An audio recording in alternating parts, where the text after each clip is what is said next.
Hello, traders. Gary Wagner with the Silver Forecast here.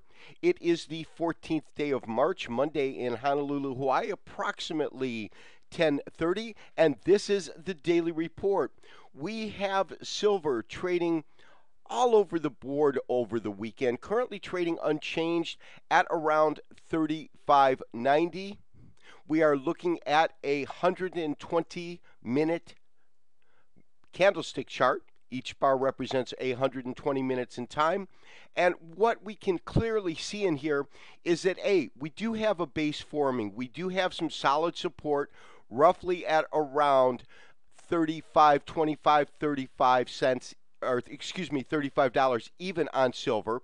We can see when the market did hit this bottom here at 34 that we had some significant patterns form. This is, of course, an engulfing bullish. You get your confirmation on the following 2-hour cycle. The market did come up and ran into a wall of resistance. Well, where is that resistance coming from? Well, that's quite simple. If we take a look at some of the highs that we have had recently, what you will find is that it's targeting right up in that area, and when it hits that area, it does run into resistance.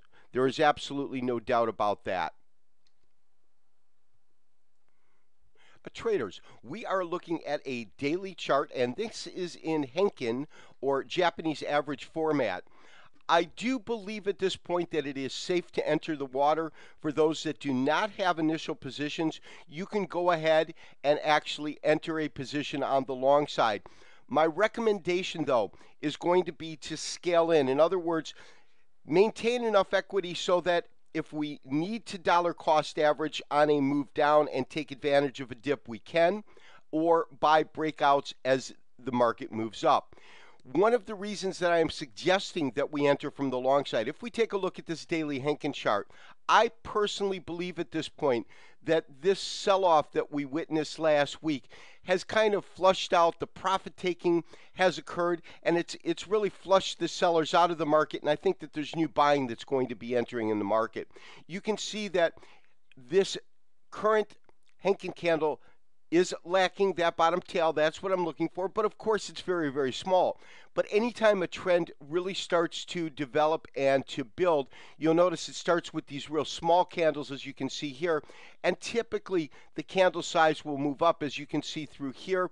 As the trend weakens throughout, you'll get a smaller candle size, and then if the trend strengthens again, you'll see that increase. And you can see that these rounds of profit taking, these 2-day areas, seem to be fairly significant. So traders, go ahead and enter the market on the long side. Traders, another way to look at this market right now, this is a daily candlestick chart. This is the candlestick chart that we will be using for our Elliott wave, and I will put our channel lines in here and trend analysis. For right now, what I have done, though, is when we take a look at this basic Fibonacci retracement, we can see that as the market went up, it did hit its high here. In terms of strategic areas that we wanted to see it fall to, and this is what we talked about last week, was about the $34 level.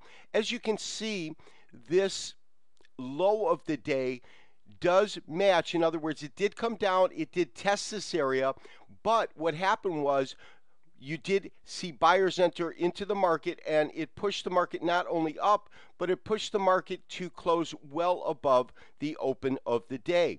In terms of stop placements, our stop is going to have to be, of course, below these areas right in here, primarily and most importantly, this 34-cent area. I'm putting the stop at 32.95, 32.95 on a protective stop. In other words, what we are doing is we're protecting ourselves and pulling it down all the way to the 38% retracement, because I do not believe that the silver market, even if we see some dips, is going to fall quite to this area. This has been Gary Wagner, wishing you, as always, good trading, and we'll talk to you tomorrow for another daily report. Bye-bye.